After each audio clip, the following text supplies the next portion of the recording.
जय संविधान, जय भीम, महात्मा गांधी की जय, गोडसे मुर्दाबाद। देखिए, आज 2-3 प्रश्नों का जवाब मैं कवर करने का प्रयास करूंगा और बड़े महत्वपूर्ण प्रश्न हैं, क्योंकि मेरी आदत है कि जो भी मैं वीडियो डालता हूं, जितने लोग भी उसमें कमेंट्स करते हैं, मैं उसको पढ़ता हूं, उसका विश्लेषण करता हूं। और क्योंकि मैं यूट्यूब में आता हूं, क्योंकि मैं टीवी चैनल्स पे आता हूं, तो जो मेरे मित्र, मेरे सहपाठी, पुराने, मेरे शुभचिंतक जो मुझसे बातें करते हैं, मैंने सोचा कि उसका भी समावेश करके जो सारे प्रश्न हैं उनका जवाब अपने से भी पूछूं और आप लोगों से पूछूं कि इस बारे में आप क्या समझते हैं। देखिए, कमेंट्स में मेरे मित्रों के द्वारा जो बातें पूछी जाती हैं, उसमें सबसे बड़ी बात यह होती है कि आप यूट्यूबर्स, और ये आप यूट्यूबर जब वो कहते हैं तो उसमें कुछ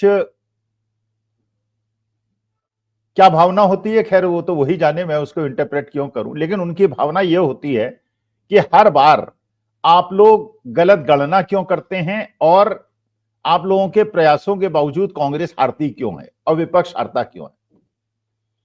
प्रश्न बड़ा जेन्युइन है। अच्छा, वो ये भी कहते हैं कि जब आपको पता है कि भारतीय जनता पार्टी को जीत हासिल होनी ही है, तो आप लोग ये प्रयास क्यों करते हैं।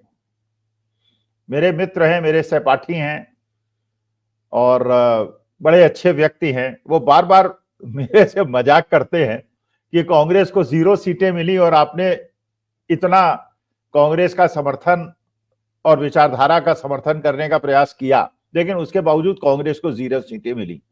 आपने बड़ा माहौल बनाने का प्रयास किया कि हरियाणा के अंदर कांग्रेस जीतेगी और हार गए।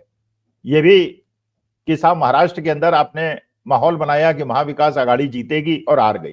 तो एक तरह से वो मेरा जो मैं बोलता हूं उसका मजाक उड़ाने का प्रयास करते हैं। बहुत लोग करते हैं, बहुत लोग मेरा समर्थन करते हैं।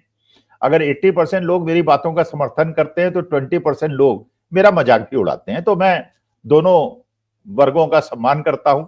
जो मेरा समर्थन करते हैं उनका भी सम्मान करता हूं, जो मेरा मजाक उड़ाते हैं उनका भी सम्मान करता हूं। लेकिन मैंने कहा कि आज मैं स्पष्टीकरण भी दूं और यह भी बताऊं कि ये सब होने के बावजूद मैं राहुल गांधी के साथ या कांग्रेस के साथ या भारतीय जनता पार्टी के विरोध में क्यों खड़ा हुआ, जबकि कांग्रेस लगातार हार रही है, उसके पैर उखड़ रहे हैं, इसके बावजूद मैं उनका समर्थन क्यों कर रहा हूं। देखिए, पहली बात तो यह है, हर व्यक्ति को, हर यूट्यूबर को, हर चैनल को यह डिसाइड करना होगा कि वो किस विचारधारा के साथ है। अगर आप आज जो भारतीय जनता पार्टी की सरकार जिस प्रकार से काम कर रही है, अगर उसके समर्थन में हैं, तो उसके लिए आप जो भी कर सकते हैं करिए। अगर आप सहमत हैं कि भारतवर्ष के अंदर हिंदू मुसलमान का द्वेष बढ़े, विद्वेष बढ़े, अगर आप समझते हैं कि अग्निवीर जैसी योजना आए और बच्चों को नौकरियां 4 साल की मिलें और वो अपने अधिकारियों के जूते पॉलिश करें, उनके कुत्ते टहलाएं, इसलिए कि 4 में से 1 जिसको नौकरी बचे उनकी नौकरी बच जाए और लोगों को 15-17 साल की नौकरी न। अगर आप इसका समर्थन करते हैं तो आप भारतीय जनता पार्टी का समर्थन करें, मुझे कोई परेशानी नहीं है। अगर आप समझते हैं कि देश की सारी पूंजी बड़े बड़े पूंजीपतियों के हाथ में चली जाए, अगर आप समझते हैं कि प्राइवेटाइजेशन हर जगह हो जाए, अगर आप समझते हैं कि जो मध्यम वर्ग है, गरीब वर्ग है, एमएसएमई है, वो परेशान हो जाए और कुछ लोग बहुत अमीर हो जाएं, कुछ लोग बहुत गरीब हो जाएं, तो भारतीय जनता पार्टी का समर्थन कीजिए, मुझे कोई परेशानी नहीं। भाई ठीक है, आपकी विचारधारा है, आपका अपना बुद्धि कौशल है, आप भी बुद्धिमान है। मैं ये क्यों कहूं कि आप बुद्धिमान नहीं है, लेकिन ठीक है, अगर आप उनका समर्थन करते हैं तो करिए। अगर आप समझते हैं कि चुनाव आयोग की जो चयन समिति थी उसमें से सुप्रीम कोर्ट के चीफ जस्टिस को हटा के लीडर ऑपोजिशन और प्राइम मिनिस्टर और एक मंत्री को जोड़ना लोकतंत्र के लिए अच्छा है, तो आप उनका समर्थन कीजिए।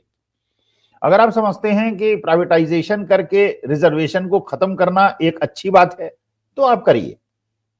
अगर आपको लगता है कि जिस प्रकार से कुंभ के पर्व को मनाया गया और जिस प्रकार से उसको हैंडल किया गया और जिस प्रकार से वहां पे लोग हताहत हुए और लोग गायब हुए, नदारद हुए और आज तक नहीं मिले हैं, और ऐसा ही होना चाहिए, तो आप भारतीय जनता पार्टी का समर्थन कीजिए, मुझे कोई परेशानी नहीं। अगर आपको लगता है जिस प्रकार से आज भी जैसे बताया जा रहा है कि प्रयागराज के अंदर इतनी ज्यादा भीड़ है कि लोग पैदल चलने में असमर्थ हैं और चारों तरफ जाम लगा हुआ है, प्रयागराज आने जाने के रास्ते पूरे जाम से भरे हुए हैं और गरीब लोगों को बहुत ज्यादा परेशानी हो रही है और वीआईपीज को बहुत ज्यादा आनंद से स्नान करने को मिल रहा है, वो अपनी सेल्फी डाल रहे हैं। तो आप भारतीय जनता पार्टी का समर्थन कीजिए, मुझे कोई परेशानी नहीं। लेकिन जो लोग इन चीजों का समर्थन नहीं करते, जो चाहते हैं कि भारतवर्ष वैसा ही बना रहे जिसमें सारे धर्म के लोग, हिंदू मुसलमान सिख ईसाई दलित आदिवासी सब लोग प्यार मोहब्बत से रहें, आपकी क्या वेशभूषा है, आप क्या भाषा बोलते हैं, आप क्या खाते हैं, वो सब लोग मिलजुल के भारतवर्ष को एक महान देश बनाए, 143 करोड़ लोग मिलजुल के एक परिवार की तरह रहें, तो आप विरोध करिए। अगर आपको लगता है कि जिस प्रकार से जीडीपी गिरती चली जा रही है, लोन बढ़ते चले जा रहे हैं, रुपया कमजोर होता चला जा रहा है और देश की आर्थिक स्थिति के लिए खराब चीज है, तो विरोध कीजिए। तो दोनों पक्षों में कोई परेशानी नहीं, हर समय ऐसा होता है भाई। जब मैं छात्र था और इंदिरा जी ने इमरजेंसी लगाई थी और मेरा तो उस समय नौकरी भी करनी शुरू नहीं की थी, तो एक विचारधारा थी जो इंदिरा जी के साथ थी, इमरजेंसी के साथ थी, आरएसएस इमरजेंसी के साथ थी, उन्होंने उसका, आरएसएस प्रमुख ने इमरजेंसी का समर्थन किया था, ठीक है, उनकी विचारधारा थी। और हम लोग जो युवा लोग थे, हमने इमरजेंसी का विरोध किया था क्योंकि हमारी विचारधारा ये थी कि भारतवर्ष जैसे देश में अगर आप इमरजेंसी लगाएंगे और जो लोगों के लोकतांत्रिक अधिकारों का हनन करेंगे तो ये अच्छी बात नहीं है। हम उस विचारधारा का, इंदिरा जी का हमने विरोध किया था। अब प्रश्न ये उठता है कि अब मैं ये तो नहीं कह सकता कि जिन लोगों ने इमरजेंसी का समर्थन किया था, कि आरएसएस प्रमुख ने इमरजेंसी का समर्थन किया था, वो कोई गलत काम कर रहे थे, भाई उनके हिसाब से। और उस समय ये भी बात बिल्कुल सही है, जब इमरजेंसी लगी थी तो ट्रेनें टाइम पे चलने लगी थी, अधिकारी दफ्तर में पहुंचने लगे थे, लोगों की बात सुनने लगे थे, तो कुछ पॉजिटिव पक्ष थे। लेकिन देश के लिए, हमारे देश के लिए जिसके अंदर मूलभूत रूप से लोकतंत्र स्थापित है और एक विश्व का सबसे बड़ा लोकतंत्र की हैसियत हमको प्राप्त है, वहां पे हमारे हिसाब से इमरजेंसी गलत बात थी, तो हमने उसका विरोध किया था। तो आज हम सिद्धांत रूप में जिस प्रकार की सरकार चल रही है उसका विरोध कर रहे हैं और ये हमारा लोकतांत्रिक अधिकार है। जो लोग समर्थन कर रहे हैं उनसे हमारी कोई शत्रुता नहीं है, उनसे कोई परेशानी नहीं है, हम लोग डिस्कस कर सकते। लेकिन माहौल इतना जरूर बदल गया है कि उस जमाने में जब जो इमरजेंसी के सपोर्ट और विरोध करने वाले भी डिस्कशन करते थे तो गाली गलौज मारपीट की नौबत नहीं आती थी, आजकल आ जाती है। आजकल बोलचाल बंद है, इतनी ज्यादा आपस के अंदर मतभेद पैदा हो गया है कि जो लोग मोदी जी के समर्थक हैं वो आज के तारीख में, क्योंकि प्रशासन उनके पास है, जुडिशरी उनके पास है, सारे तंत्र उनके पास है, डीसीबीआई उनके पास है, तो वो उसका उपयोग उसी प्रकार से कर रहे हैं जैसे इमरजेंसी के अंदर इंदिरा गांधी ने किया था। और जो लोग लोकतांत्रिक विरोध के अधिकार का उपयोग करते हैं उनको वो दबाने का प्रयास करते हैं, तो हम इसका विरोध कर रहे हैं। तो पहली बात तो यह है कि हम विरोध क्यों कर रहे हैं। हम विरोध इसलिए कर रहे हैं कि हम सिद्धांत तौर पर जिस प्रकार से देश को जाति और धर्म के आधार पर बांटा जा रहा है और जो अल्पसंख्यक है उसको दबाया जा रहा है, हम उसके विरोधी हैं। हम इस बात के भी विरोधी हैं कि अमेरिका से अगर भारत के ही बच्चों को, केवल भारत के बच्चों को हथकड़ियां डाल के वापस भेजा जा रहा है और दूसरे देशों के जो लोग जिनको अपने देश में वापस भेजा रहा है उनको हथकड़ियां नहीं लगाई जा रही हैं, तो हम ये जानना चाहते हैं कि भाई भारतवर्ष के साथ ही डोनाल्ड ट्रंप को इतनी ज्यादा समस्या क्यों है। तो हम उसका विरोध कर रहे हैं। जिनको समर्थन करना है समर्थन लोग कर रहे हैं, सोशल मीडिया में समर्थन हो रहा है। जयशंकर साहब भी कह रहे हैं क्योंकि ये लोग अवैध रूप से गए थे तो इनको बिल्कुल हथकड़ियां डाल के भेजना चाहिए। और जयशंकर साहब खुद ही पार्लियामेंट के अंदर ये कहते हैं कि ये स्कीम जो है अमेरिका की भारतीयों को और दूसरे देश के अप्रवासियों को जो अवैध रूप से आए उनको निकालने की प्रक्रिया तो 15 साल से चल रही है। तो जयशंकर साहब ये तो उस समय बताना भूल जाते हैं कि हथकड़ियां डाल के, बेड़ियां डाल के कब भेजा गया और पाकिस्तान के लोगों को वापस क्यों नहीं भेजा गया, केवल भारतवर्ष के लोगों को हथकड़ियां डाल के क्यों भेजा गया। बाकी जो देश हैं उनके लोगों को तो भेजा जरूर गया, उनके देश के प्लेन आए या अमेरिका के प्लेन गए, लेकिन उनको हथकड़ियों, तो हम इसका विरोध कर रहे हैं। लेकिन जयशंकर साहब और जो भारतीय जनता पार्टी के समर्थक हैं उसका समर्थन कर रहे हैं। अच्छा, वो साथ साथ ये भी कह रहे हैं जैसे डोनाल्ड ट्रंप ने भारतीयों को हथकड़ी डाल के भेजा वैसे हमारे देश के अंदर जो रोहिंग्या हैं उनको वापस भेजना चाहिए। हम बिल्कुल सहमत है, जो भी देश में अवैध रूप से आया है उसको वापस भेजना चाहिए। तो मैं उनसे सोशल मीडिया में बाकी जगह प्रश्न भी पूछता हूं कि भैया हमने कब रोका है रोहिंग्या को वापस भेजना। लेकिन हम तो ये चाहते हैं कि जो शेख हसीना को आपने बिठा के बांग्लादेश से दुश्मनी ले रखी है वो भी उचित नहीं है, आप शेख हसीना को भी वापस भेजिए। लेकिन रोहिंग्या के नाम पर उन लोगों को भारतवर्ष के अंदर जो 2-2, 4-4, 5-5, 6-6 पुश्तों से भारतवर्ष के अल्पसंख्यक के लोग रहे हैं उनको परेशान करने का क्या औचित्य है। तो हम तो कहते हैं रोहिंग्यास को भेजिए, जो भारतवर्ष के अंदर नियम कानून अनुसार 1971 में जो लोग आए थे उनको वैधता दे दी गई थी एक पर्टिकुलर पीरियड तक, उसके बाद जो लोग आए हैं उन लोगों को आप वापस भेज दीजिए, हमको तो इसमें कहीं आपत्ति नहीं। तो जब मैं पूछता हूं तो कहते हैं कि साहब आप लोग विरोध करेंगे। अरे हमारी विरोध की आप चिंता करते कब हैं? हम तो बहुत सारी चीजों का विरोध करते हैं लेकिन आप उसको नहीं मानते हैं। तो अगर हमारे देश के अंदर अवैध रूप से लोग आए तो उनको वापस भेजिए, लेकिन हम एक सैद्धांतिक तौर पर आपका विरोध कर रहे हैं। हमने इंदिरा गांधी जब बड़ी पावरफुल थी, उनके पास सारी सत्ता थी, उस समय भी हमने लोकतांत्रिक अधिकारों का उपयोग करके उनका विरोध किया था और आज भी विरोध कर रहे हैं। पहली बात तो ये, तो हम विरोध क्यों कर रहे हैं उसका जस्टिफिकेशन ये। अच्छा, दूसरा प्रश्न, जो मेरे सहपाठी हैं प्रयाग विश्वविद्यालय में मेरे साथ पढ़े थे और बड़े प्रशासनिक अधिकारी थे, अब उनका नाम और उनके पोस्ट बताने से शायद आप लोगों को संदर्भ मिल जाए। उनका कहना यह है कि बार बार कांग्रेस हार रही है, जीरो है, तो अखिल तुम उनका समर्थन क्यों कर रहे हो? भैया, तो मैं उनसे जानना चाहता हूं, वो भी सरदार भगत सिंह के बड़े समर्थक थे, चंद्रशेखर आजाद जी के समर्थक थे, क्रांतिकारियों के समर्थक थे। तो उस समय के लोग भी चंद्रशेखर आजाद को और भगत सिंह को और सुभाष चंद्र बोस को और सुखदेव और राजगुरु को पागल कहते थे। वो कहते थे यार ये 18-18, 20-20 साल के बच्चों को क्या पड़ी है, जब जानते हैं कि अंग्रेज इतने मजबूत हैं और इतनी ज्यादा सैन्य शक्ति उनके पास है, इतनी ताकत उनके पास है, तो बावलों ने अपनी जान क्यों दे दी? उन्हें पागल कहते थे लोग। उस जमाने में भी पंडित जवाहरलाल नेहरू को, सरदार पटेल को और महात्मा गांधी को पागल कहते थे। भाई, कहते थे कि महात्मा गांधी जैसा बैरिस्टर जिसकी अच्छी खासी प्रैक्टिस चलती थी और जो उच्च शिक्षा प्राप्त था, उसने एक धोती पहन के और खड़ाऊ पहन के भारत की पूरी यात्रा करके देश के लोगों को जगाने का प्रयास क्यों किया? लोग जागे क्यों? वो उनको पागल कहते थे, लेकिन मैं तो मानता हूं वो पागल नहीं थे। उनको उस समय ये नहीं पता रहा होगा कि देश को स्वतंत्रता कब मिलेगी। भाई, पंडित चंद्रशेखर आजाद को या सरदार भगत सिंह को या सुखदेव राजगुरु को या खुदीराम बोस को यह पता था क्या कि देश को आजादी मिल जाएगी? लेकिन उन्होंने प्रयास किया और प्रयास किया, जान दे दी, और देश को आजादी उसके बहुत सालों के बाद मिली। तो इसका मतलब यह है कि अगर सैद्धांतिक रूप से आज हम हारने के बावजूद, सफल ना होने के बावजूद एक विचारधारा के साथ खड़े हुए हैं, तो इसमें हमारी गलती क्या है? भाई, हो सकता है सफलता 2 साल में मिल जाए, हो सकता है सफलता 10 साल में ना मिले, क्योंकि ये तो सब सहमत हैं, वो मेरे मित्र भी सहमत हैं कि भाई जब जुडिशरी आपके पास है, जब इलेक्शन प्रोसेस आपके पास है, जब चुनाव अधिकारियों के चयन और जिस प्रकार से मिल्कीपुर के अंदर, जिस प्रकार से उत्तर प्रदेश के अंदर जिस प्रकार से नाम काटे जा रहे हैं, जोड़े जा रहे हैं, जो बार बार अपोजिशन के लोग कह रहे हैं, लेकिन उनको लेवल प्लेइंग फील्ड न देकर आप इस प्रकार से देख रहे हैं कि लोकतंत्र के साथ किस प्रकार का माहौल हो रहा है, तो ऐसे समय में क्या हम लोगों को, क्योंकि विपक्षी बहुत मजबूत है, बहुत ताकतवर है और हम सफल नहीं हो पा रहे हैं, तो हम अपना प्रयास करना छोड़ दें?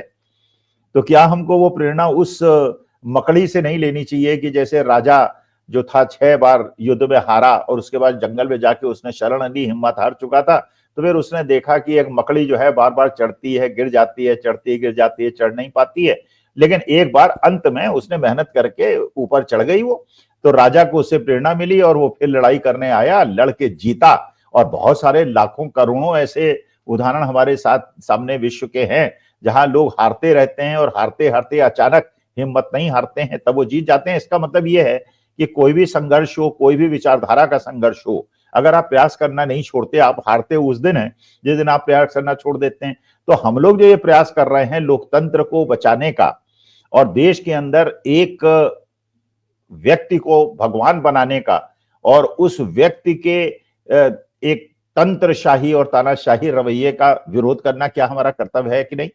तो सफलता मिले या ना मिले, हम तो अपनी जगह लगे हुए हैं।